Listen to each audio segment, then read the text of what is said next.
Welcome to Neha classes. Online physics study by Dhumal sir.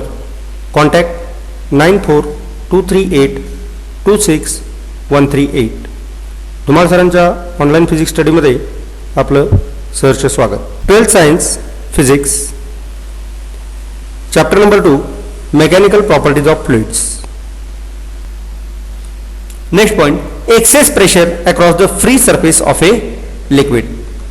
या ठिकाणी आपण बघणार आहे the direction of resultant force of surface tension acting on A molecule on the liquid surface depends upon the shape of that liquid surface. त्या liquid सरफेसचा shape काय आहे त्यावर surface tension अवलंबून आहे. आता या ठिकाणी आपल्याला प्लेन लिक्विड सरफेस दिसतो, म्हणजे त्याचं सरफेस टेन्शन काय आहे, फोर्सेस दोन्हीकडे प्लेन आहेत. तर पहिला बघा plane liquid surface. Figure shows planar free surface of the liquid, म्हणजे let F A B the downward force due to the atmospheric pressure. A हा पॉईंट आपण त्या सरफेस टेन्शनच्या वरती ए आणि लिक्विडमध्ये बी असा पॉईंट घेतलेला आहे. आणि म्हणून आपण इथं म्हणणार आहे की let F A B the downward force due to atmospheric pressure. Atmospheric pressure A या पॉईंटला ॲक्ट होतं, त्यामुळे ते डाउनवर्ड आहे. The molecule A is just above and the molecule B is just below the surface tension line. जी आपण imaginary line घेतलेली आहे त्या लाईनच्या खालच्या बाजूला बी आहे आणि वरच्या बाजूला ए आहे. The pressure at point A is the atmospheric pressure P. A वरती जे प्रेशर आहे ते ॲटमॉस्फेरिक प्रेशर आहे. The resultant force due to surface tension, म्हणजे इथं F T bar on the molecule at B is 0, कारण बी वरती कुठलाही फोर्स या ठिकाणी दिसत नाही कारण liquid is plane. The force F A itself decide the pressure and the pressure at A and B is the same. या ठिकाणी एफ ए जो काही फोर्स आहे इट डिसाइड द प्रेशर, कारण ते प्रेशर कुठल्या बाजूला आहे. कारण आता इथं बी आणि ए दोन्हीचं प्रेशर सेम असल्यामुळं ती जी लाईन आपल्याला दिसते एफ टी जी लाईन आहे ती आपल्याला प्लेन दिसते. आणि म्हणून या ठिकाणी आपण म्हणले की F T bar, the force F T bar is equal to F A bar and therefore here the liquid level is. The next point is convex liquid surface. Now the resultant force due to surface tension Ft bar on the molecule at B is vertically downwards and adds up to the downward force Fa bar. आता आपण बघितलं की मॉलिक्यूलच्या बाहेरच्या बाजूला ए हा point आहे आणि बी हा आतल्या बाजूला आहे. तर नेट फोर्स ॲक्टिंग Fa बार हा डाऊनवर्ड डायरेक्शनला आहे आणि molecule be inside the molecule असल्यामुळे त्याचा जो नेट कोहेसिव्ह फोर्स आहे तो देखील आतल्या बाजूला आहे. म्हणजे net F T bar is also in downward direction and also F A bar is also in downward direction. Therefore these two forces F A bar and F T bar adds with each other. म्हणजे the resultant force due to surface tension that is F T bar on the molecule B is acting in vertical downward direction and adds up to the downward force F A bar. This develops a greater pressure at point B, कारण दोन्ही add झाल्यामुळं B या पॉईंटला एक greater pressure create होणार and which is inside the liquid and on the concave side of the meniscus. साधारणतः आपण एखादी लहानशी पातळ अशी एखादी काठी घेतली आणि त्या काठीच्या दोन्ही टोकाला पकडून लिक्विडच्या दिशेनं म्हणजे आतल्या बाजूला जर आपण ओढलं तर वरच्या बाजूला एक कॉन्वेक्स सरफेस त्या काठीला निर्माण होईल. म्हणजेच काय की ज्या वेळेला डाऊनवर्ड फोर्स कॉन्केव्ह साईडला ज्या वेळेला ओढला जातो त्यावेळेला त्याचा मेनिस्कस जो आहे तो कॉन्वेक्स होतो, कारण आतल्या बाजूला फोर्स ग्रेटर तयार होतो. म्हणजे this develops greater pressure at point B which is inside the liquid and on the concave side of the meniscus. Thus the pressure on the concave side, म्हणजे आतल्या बाजूला कॉन्केव्ह साइड जे आहे inside the liquid is greater than that on the convex side.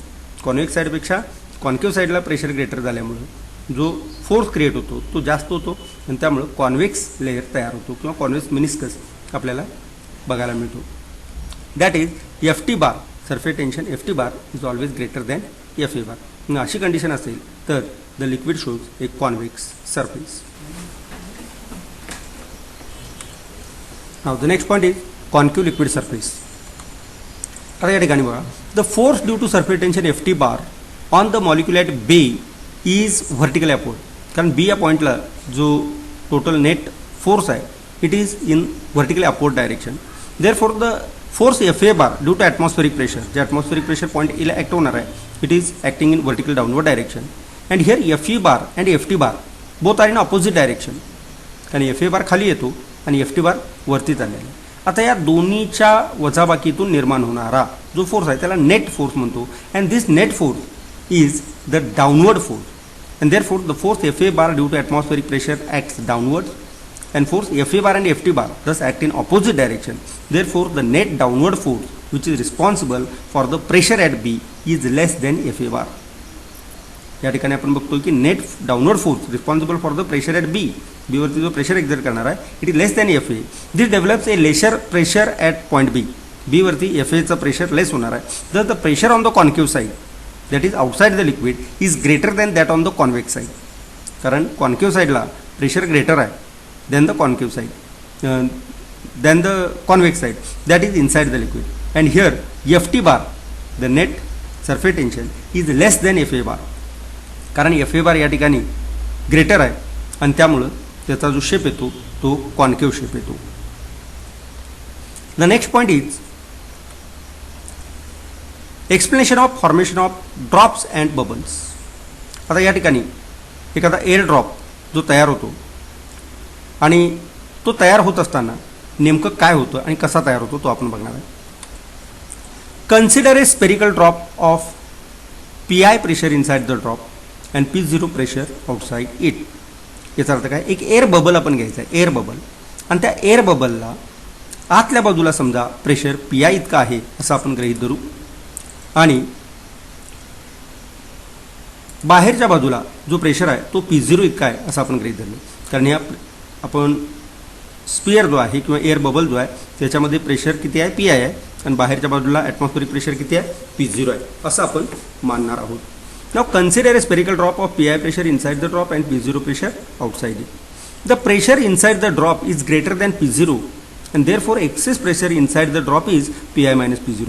या ठिकाणी एक महत्त्वाचं सूचना काय आहे की P I is greater than P0, म्हणजे हा जो प्रेशर आहे पी आय हा P0 पेक्षा मोठा आहे. मग कितीने मोठा आहे तर यातला डिफरन्स काढा, पी आय मायनस P0 इतका प्रेशर ह्या एअर बबलमध्ये एक्स्ट्रा आहे आणि एक्स्ट्रा प्रेशर काय करेल की हा जो सरफेस एरिया आहे तो मोठा करण्याचा प्रयत्न करेल आणि दोन्ही प्रेशर इक्वलाइज करण्याचा प्रयत्न करेल. म्हणजे आतमध्ये जो प्रेशर आहे एक्सेस प्रेशर तो पी आय मायनस P0 इतका आहे. ना let us consider the radius of drop is smaller and now this drop increases. The radius of drop increases from R to R plus delta R. म्हणजे सुरुवातीला किती होता, R इतका radius होता आणि आता ड्यू टू एक्सेस प्रेशर हा जो एअर बबल आहे तो मोठा झालेला आहे आणि त्याचा radius R plus delta R इतका झालेला आहे. So that the pressure inside the drop remains almost constant. कारण पी आय मायनस P0 हा जो एक्स्ट्रा प्रेशर आतमध्ये क्रिएट झालेलं होतं हे प्रेशर आता काय करणार आहे, दोन्हीचं प्रेशर इक्वलाइज करण्यासाठी याचा जो एरिया आहे सरफेस एरिया तो मोठा केला जातो. आणि कितीने केला जातो, सुरुवातीला R इतका रेडियस होता आणि आता त्याचा radius R plus delta R इतका झालेला. मग आपण म्हणूया की let the initial surface area of the drop, सुरुवातीचा जो एरिया होता त्या ड्रॉपचा तो किती होता तर A1 is equal to 4πr², कारण R इतका रेडियस होता. आणि फायनल सरफेस एरिया किती झाला, आता त्याचा radius R plus delta R असताना तर final surface area of the drop A2 is equal to 4πr plus delta R चा ब्रॅकेट स्क्वेअर इतका झाला. म्हणजे A2 is equal to 4π into R plus delta Rचा ब्रॅकेट स्क्वेअर आपण फोडूया, A plus बीचा कंसाचा वर्ग ज्या पद्धतीनं आपण फोडतो त्या पद्धतीनं, तर आपल्याकडे येईल 4π into R² plus twice R delta R plus delta Rचा ब्रॅकेट स्क्वेअर. परंतु आपल्याला माहिती आहे की डेल्टा R जो आहे हा फार कमी इतका त्याचा म्हणजे त्याच्या रेडियसमध्ये फार कमी इतका बदल झालेला आहे. म्हणजे डेल्टा Rची value is very very small आणि म्हणून डेल्टा Rचा स्क्वेअर पुन्हा जर एका स्मॉल व्हॅल्यूचा स्क्वेअर केला तर अधिक स्मॉल येतो आणि म्हणून आपण काय करतो की डेल्टा R² ची व्हॅल्यू आपण निग्लेक्ट करतो आणि म्हणून पुढील इक्वेशनमध्ये A2 is equal to 4πr² plus 8πr delta R, कारण इथं 4π ने आत गुणलेला आहे तर 8πr² plus 8πr delta R plus 4π delta Rचा स्क्वेअर. आता समजा डेल्टा Rची किंमत 0.001 इतकी आहे आणि जर आपण त्याचा स्क्वेअर केला तर उत्तर काय येणार त्याचं 0.000001, म्हणजे it is nearly equal to किंवा इट कॅन बी निग्लेक्टेड इतकं विचाराधीन इतकी व्हॅल्यू आहे ती. त्यामुळं 4π डेल्टा R स्क्वेअर ही व्हॅल्यू टोटल निग्लेक्ट होते, कारण delta R square can be neglected कारण delta R is very very small. In therefore मग रिमेनिंग व्हॅल्यू किती येते तर A2 is equal to 4πr² plus 8πr delta R, कारण ह्या ठिकाणी ही व्हॅल्यू निग्लेक्ट झालेली आहे. आता आपण काय करणार आहे की A1 ची व्हॅल्यू किती आहे 4πr² म्हणजे हा इनिशियल एरिया, फायनल एरिया किती आहे 4πr² प्लस 8πr डेल्टा. या दोन्हीची वजाबाकी केली असता आपल्याला काय मिळणार आहे, change in area A2 minus A1. या ठिकाणी बघा मग A2 तून A1 जर काढला तर 4πr² कॅन्सल. या ठिकाणी बघा this increase in surface area of the drop is delta A is equal to A2 minus A1 and which is equal to 8πr delta R. Now work done in increasing the surface area by delta A is stored as excess surface energy. आपल्याला माहिती आहे की work done is always stored in the form of potential energy. Here it is called as surface energy. त्यामुळे जे work done आता होणार आहे it is stored in the form of excess surface energy and therefore delta W is equal to surface tension into increase in area. मग surface tension किती होता T आणि increase in area किती झाला 8 pi R delta R. त्यामुळे equation येतं T into 8 pi R delta R. Equation 3 म्हणून घ्यायला. परंतु work done is also equal to the product of force which causes increase in the area and displacement. आपल्याला माहिती आहे की work done is equal to force into displacement. त्यामुळं the excess force किती होता मग आपण बघितलं P I minus P zero. त्यामुळं excess force is equal to excess pressure into surface area. त्यामुळं force is equal to excess pressure किती होतं P I minus P zero into 4 pi R square. हे इक्वेशन आपल्याकडे equation number 4. आणि displacement किती झालं होतं मगाशी ते आपण बघितलं delta R. Therefore, work done is equal to delta W is equal to force into displacement delta. त्यामुळं फोर्स इज इक्वल टू आत्ताच आपण काढलेला आहे P I minus P zero. Therefore P I minus P zero into 4 pi R square into delta R. मग आता बघा from equation 3 and from equation 6 डाव्या बाजू समान आहे डेल्टा डब्ल्यू. त्यामुळे आपल्याकडे काय येणार T into 8 pi R delta R is equal to P I minus P zero 4 pi R square delta R. Equating कारण डाव्या बाजू समान त्यामुळे उजव्या बाजू समान. त्यामुळे आपल्याकडे इक्वेशन येतं T into 8 pi R delta R is equal to P I minus P zero 4 pi R square delta R. आता बघा यामध्ये समान टर्म असणारे सगळे कॅन्सल होऊन जातील डाव्या बाजूचे आणि उजव्या बाजूचे. पायला पाय कॅन्सल होईल 4 1 जा 4 4 2 जा 8. डेल्टा आरला डेल्टा आर कॅन्सल झाला बरोबर. तर पुढील इक्वेशनमध्ये काय राहतं P I minus P zero is equal to 2t by R. हे फायनल इक्वेशन राहतं. म्हणजे excess pressure inside the air bubble इथं आपण म्हणतोय air bubble excess pressure inside the air bubble P I minus P zero is equal to 2t by R. हे तुमचं equation येतं. Next this equation give the excess pressure inside a drop. त्या ड्रॉपच्या आतमध्ये असणारा एक्सेस प्रेशर किती आहे तर P I minus P zero इतका आहे and which is equal to 2t by R. This is called as Laplace law of spherical membrane. In case of soap bubble there are 2 free surfaces in contact with air. जर हा आपण आता सुरुवातीला घेतला होता air bubble पण हा जर आपण सोप बबल घेतला तर सोप बबलला आतला सरफेस आणि बाहेरचा सरफेस हे 2 सरफेस येतात. त्यामुळं या येणाऱ्या इक्वेशनला 2 न गुणायचं आहे. त्यामुळे excess pressure inside the soap bubble P I minus P zero is equal to 2 into 2t by R which is equal to 4t by R.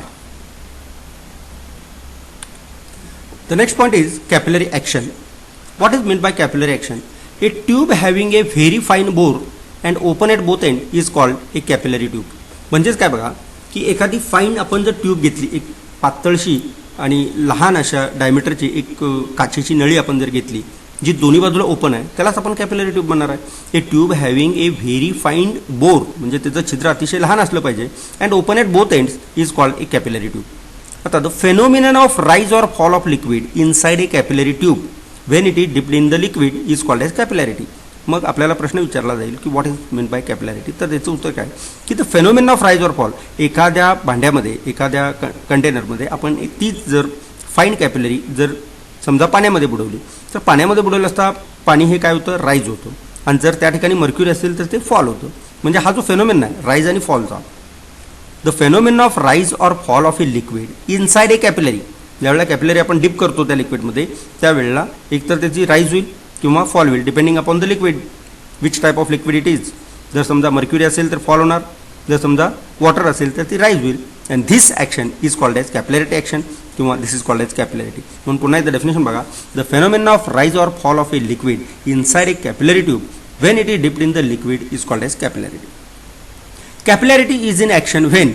आता या ठिकाणी आपण काही एक्झाम्पल घेणार आहे की पहिलं oil rises up the wick of a lamp.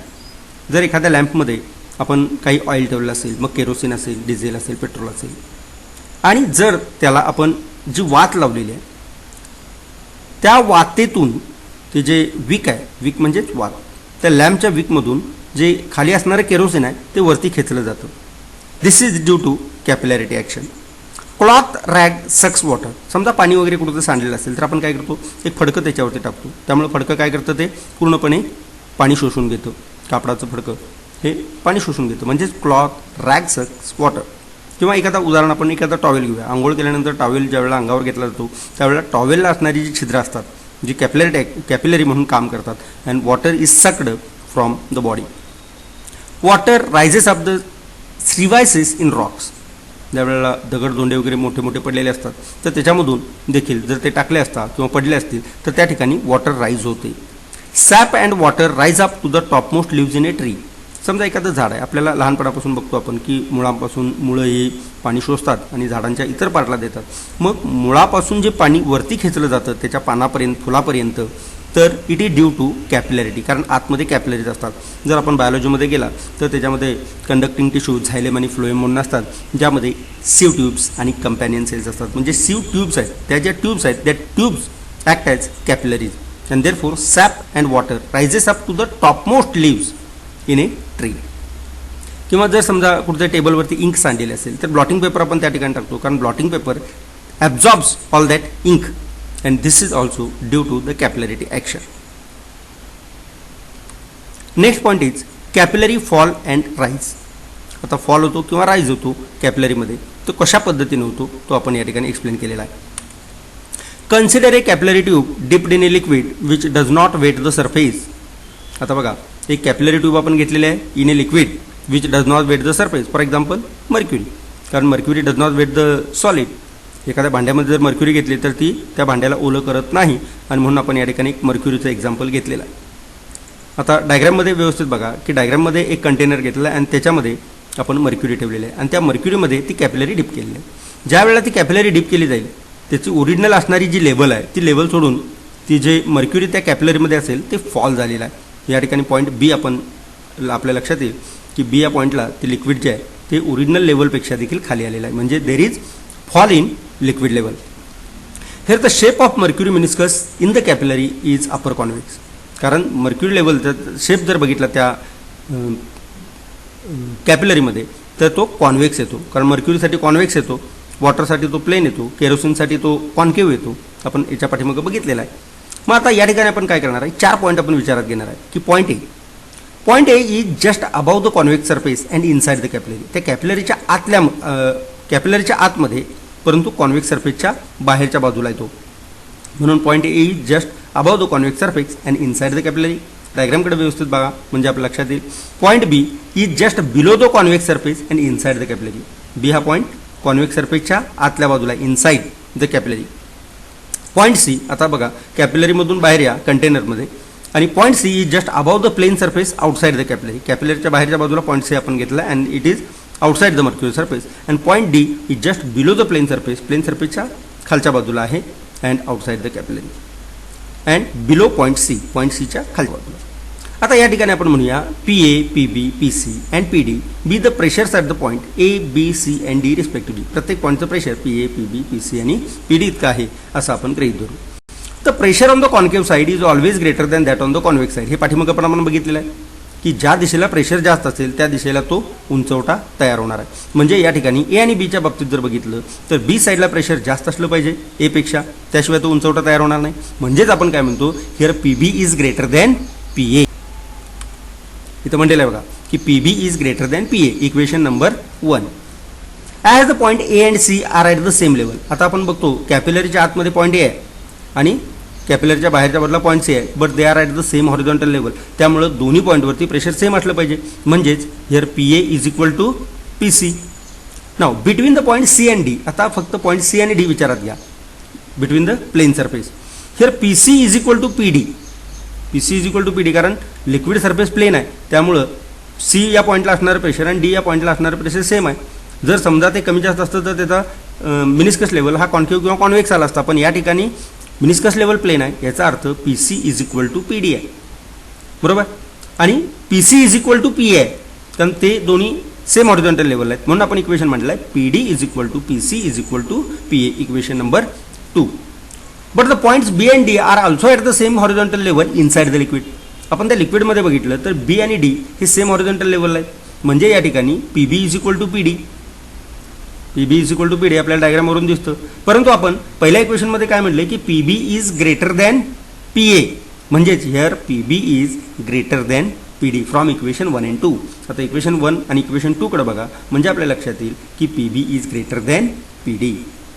Similarly आता जसं आपण इथं लिक्विड लेवल फॉल दाखवलेले आहे, तर लिक्विड लेवल राईज पण आपल्याला सिमिलर लॉजिक वापरून आपल्याला करता येईल. तशी डायग्राम आपण साईडला दिलेली आहे, म्हणून आपण इथं म्हणलेलं आहे similarly by using the reverse logic we can explain the rise of liquid inside a capillary. Thus, in order to maintain the same pressure, the mercury in the capillary rushes out of the capillary. Because of this, there is a drop in the level of the mercury inside the capillary. The next point is expression for capillary rise or fall. Here there are two methods to explain. आता यातली पहिली method आपण बघणार आहे by using pressure difference method. यामध्ये पहिल्यांदा diagram बघा की डायग्राममध्ये एका कंटेनरमध्ये आपण लिक्विड घेतलेला आहे आणि त्या लिक्विडचा लेवल किंवा मिनिस्कस जे आहे हे मिनिस्कस कॉन्केव्ह घेतलेला आहे. आणि आपल्याला माहिती आहे की अँगल ऑफ कॉन्टॅक्ट कसा मेजर केला जातो, तर between the liquid and the solid surface, आणि the angle of contact here measured is theta. या ठिकाणी आपण असं घेतलेलं आहे की ती जी ट्यूब आपण घेतलेली आहे, म्हणजे जे कंटेनर ट्यूब आहे, कॅपिलरी ट्यूब आहे, या कॅपिलरी ट्यूबला किंवा त्याचा जो रेडियस आहे तो रेडियस स्मॉल आर इतका आहे आणि कॉन्केव्ह मिनिस्कस जो आहे त्याचा रेडियस कॅपिटल आर इतका आहे. म्हणून आपण बघा the pressure due to liquid म्हणजे जे water column of height H must be equal to the pressure difference 2T upon R due to the concavity. आता या ठिकाणी सरफेस जो कॉन्केव्ह आहे किंवा जो मिनिस्कस लेवल कॉन्केव्ह दाखवलेला आहे, म्हणजे या ठिकाणी जे प्रेशर आहे ते प्रेशर किती असलं पाहिजे 2T/r. कारण मग आपण सिद्ध केले की excess pressure is equal to 2T/r. Therefore H rho G is equal to 2T/r. Pressure difference किती आहे, एच रो जी इतका प्रेशर आहे. कारण height of the liquid column, density of the liquid आणि ग्रॅव्हिटी, म्हणजे एच रो जी म्हणजे excess of pressure which is equal to 2T/r. Equation number 1 where rho is the density of the liquid, G is acceleration due to gravity. Late R be the radius of the capillary tube. या ठिकाणी capillary ट्यूबचे radius किती घेतले आपण, small R घेतलेले. And theta is the angle of contact of the liquid as shown in the diagram. मग आता इथं आपण जर कॉस थिटा घेतला तर कॉस थिटा काय येणार आहे, कॉस थिटा बरोबर लगतची बाजू छेद करणं. आता इथं आपल्याला बघा 90 डिग्री कुठं दाखवला जातो, या ठिकाणी बघा डायग्राममध्ये आपल्या लक्षात येईल की हा जो आहे या कॅपिलरीचा सरफेस आणि हा जो अँगल आहे हा अँगल थिटा असल्यामुळं हायपोटेनस ही साईड त्याची हायपोटेनस होते, म्हणजे capital R is the hypotenuse. त्यामुळे cos theta is equal to small r by capital R. लगतची बाजू छेद करणं, लगतची बाजू या ठिकाणी स्मॉल आर आणि कॅपिटल आर हा त्याचा हायपोटेनस आहे, त्यामुळे कॉस थिटाची व्हॅल्यू येते small r by capital R. Then the radius of curvature R of the meniscus is given by. आता आरची व्हॅल्यू काढायची तर आर काय करा, इकडे घ्या, कॉस थिटा इकडे घ्या, म्हणजे R is equal to capital R is equal to small R upon cos theta असं आपल्याला येईल, म्हणजे इक्वेशन 2 झालं. आता हे इक्वेशन 2 इक्वेशन 1 मध्ये ठेवा, म्हणजे आरच्या ठिकाणी काय ठेवणार तुम्ही, R is equal to small R upon cos theta, म्हणजे हा कॉस थिटा वर जाईल आणि आपल्याकडे येईल H rho G is equal to 2T cos theta upon R. Therefore H is equal to 2T cos theta upon rho R G. By rearranging the terms या rho G जो आहे तो आरच्या दिशेला इकडे उजव्या बाजूला गेला, त्यामुळे H is equal to 2T cos theta upon R rho G. Equation number 3. The above equation gives the expression for capillary rise or fall for a liquid. Narrower the tube greater is to which the liquid rises. जेवढी ही tube narrow असेल, जेवढा diameter तिचा लहान असेल, जेवढा radius तिचा लहान असेल, तेवढी राईज तिची. Now second method by using forces. या ठिकाणी बघा पुन्हा तीच कॅपिलरी आपण जर घेतली आणि या ठिकाणी पुन्हा कॉन्केव्ह सरफेस घेतलेला आहे, ही मेथड सेकंड आहे बाय युझिंग. या ठिकाणी आपण फोर्सेसचा वापर करणार आहे. तर rise of water inside a capillary is against gravity. आता ज्या वेळेला लिक्विड राईज होते, एखाद्या भांड्यामध्ये आपण जर ती कॅपिलरी ठेवली तर लिक्विड राईज होते, पण लिक्विड राईज कशी होते, अगेन्स्ट द ग्रॅव्हिटी. ग्रॅव्हिटी त्या मॉलिक्यूलला खाली ओढत असते, परंतु due to surface tension the molecule creeps about the surface, किंवा त्या mgच्या विरुद्ध दिशेनं म्हणजे ग्रॅव्हिटीच्या विरुद्ध दिशेनं तो फोर्स वरती ओढला जातो. आता कसा ओढला जाईल बघा, हा त्याचा मिनिस्कस कॉन्केव्ह आहे, म्हणजे त्याचा रिझल्टंट फोर्स जो काय आहे तो कोणीकडे ओढला पाहिजे, वरच्या दिशेला ओढला पाहिजे. मगाशी आपण एखाद्या काठीचं उदाहरण घेतलेलंच आहे. एक काठी घेतली आणि तिला जर वरच्या बाजूला ओढलं तर या बाजूला काय होईल, आतल्या बाजूला कॉन्केव्ह सरफेस निर्माण होईल, आणि तो जर खालच्या बाजूला इकडे ओढला तर वरच्या बाजूला कॉन्व्हेक्स सरफेस निर्माण होईल. तर इथं बघा rise of water inside a capillary is against the gravity. Hence, weight of the liquid column must be equivalent opposite to the proper component of force due to surface tension at the point of contact. या point of कॉन्टॅक्टला जो surface tension act होणार आहे तो किती आहे, FT आहे. And FT is in the direction tangent to the concave surface. हा जो कॉन्केव्ह सरफेस आहे, कॉन्केव्ह सरफेसला टँजंट असेल तो रिझल्टंट आहे. म्हणजे the resultant here is resolved into 2 components, that is vertical component and horizontal component. पण तो हॉरिझॉन्टल कॉम्पोनंटचा आपल्याला काही उपयोग नाही. इथं vertical component balances weight mg, त्यामुळे याचा ft व्हर्टिकल कॉम्पोनंट काय तयार होणार आहे, ft म्हणजेच ft cos थिटा इतका होणार आहे. तो आपण बघूया. The length of the liquid in contact inside the capillary. आता या कॅपिलरीच्या आतमध्ये जे लिक्विड त्या सरफेसला कॉन्टॅक्टमध्ये आहे त्या कॅपिलरीच्या आतमध्ये ते किती आहे, 2πr. Therefore the length of the liquid in contact inside the capillary is the circumference 2πr. The force due to surface tension is given by. आता इथं force is equal to surface tension, force is equal to किती आहे, surface tension into length in contact, म्हणजे surface tension force T into 2πr, equation number 2. Now the direction of this force is along the tangent. मग सांगितलं की concave meniscus असल्यामुळं त्याचा जो फोर्सचा direction असणार आहे तो त्याला स्पर्शिकेच्या स्वरूपात असेल, टँजंटच्या स्वरूपात असेल, म्हणजे तो ft बार या डायरेक्शनला आहे. Now here we resolve the ft into two component, that is ft cos theta and ft sin theta, but here only we take into account ft cos theta. त्यामुळे vertical component of this force is ftv which is equal to ft cos theta. now ftv is equal to ही किंमत आपण वरती ठेवली असता काय येणार आहे, ft ची किंमत बघा t into 2πr into cos theta, कारण ft is equal to t into 2πr आहे, त्यामुळे ft ची किंमत वरच्या 2 मधून इथं ठेवली असता t into 2πr into cos theta येईल. Equation number 3. Now the volume of the liquid in the capillary rise is. आता हिचं व्हॉल्यूम राईज किती होणार आहे, volume is equal to pi r square H, कारण हे सिलेंड्रिकल आहे त्यामुळे pi r square H, as density is equal to mass upon volume, कारण rho is equal to m/v. Therefore mass of the liquid जर आपल्याला काढायचं असेल तर रो इंटू व्ही होणार, तिरकस गुणाकार. Mass of the liquid in the capillary rise m is equal to rho into V, परंतु व्ही किती आहे, पायर स्क्वेअर एच, त्यामुळे pi r square H into rho, equation number 4. यावरून आपण मास काढून घेतला. आता आपण वेट काढा. वेट म्हणजेच काय, मासला फक्त ग्रॅव्हिटीनं गुणायचं आहे. Weight is equal to mg. Therefore weight of the liquid in the capillary rise or fall असेल तर ती mg असणार आहे. मास आपण घेतलेले व्हॅल्यू पायर स्क्वेअर एच रो इंटू फक्त त्याला जी न गुणा, म्हणजे इक्वेशन नंबर 5 येईल, पायर स्क्वेअर एच रो जी, म्हणजे आपल्याला काय मिळालं, वेट ऑफ द लिक्विड. या लिक्विड कॉलमचं जे असणारं वेट आहे, जे which is acting in downward direction, जे वेट आहे ते आपण या ठिकाणी काढलेलं आहे. But this must be equal and opposite to the vertical component of the force due to surface tension. आता व्हर्टिकल कॉम्पोनंट जो वरती खेचणार आहे, हा जो ft cos theta आणि mg हे दोन्ही इक्वल असले पाहिजेत. आणि म्हणून आपण मगाशी बघितल्याप्रमाणे इक्वेशन नंबर 4 आणि 5 यावरून आपल्याला लक्षात येतं की pi r square h rho G is equal to T into 2πr cos theta. कारण या ठिकाणी weight of the liquid column किती दिले, पायर स्क्वेअर एच रो जी, आणि T into 2πr cos theta काय आहे, ftचा असणारा कॉम्पोनंट म्हणजे ft cos theta. हे दोन्ही इक्वल असले पाहिजेत, कारण here the molecule is in equilibrium. लक्षात आलं की ft cos theta is equal to mg. त्यामुळे आपण इथं वेट घेतलेला आहे आणि ft cos theta ची व्हॅल्यू घेतलेली आहे, दोन्हीही इक्वेट केलेले आहेत. तर यावरून h इज इक्वल टू, बाकीचे डाव्या बाजूचे उजव्या बाजूला डिवाइड करा, h is equal to 2t cos theta upon rho R G असं इक्वेशन आहे. In terms of capillary rise the expression for surface tension is t is equal to, by rearranging the terms, t इथंच ठेवा, h इथं तिरकस गुणाकार करा, h rho R G upon 2 cos theta असं equation येईल, equation number 6. The same expression is also valid for capillary fall. जसं राईजसाठी आपण दाखवलेलं आहे, सिमिलर लॉजिक वापरून फॉलसाठी देखील आपल्याला तयार करता येतं.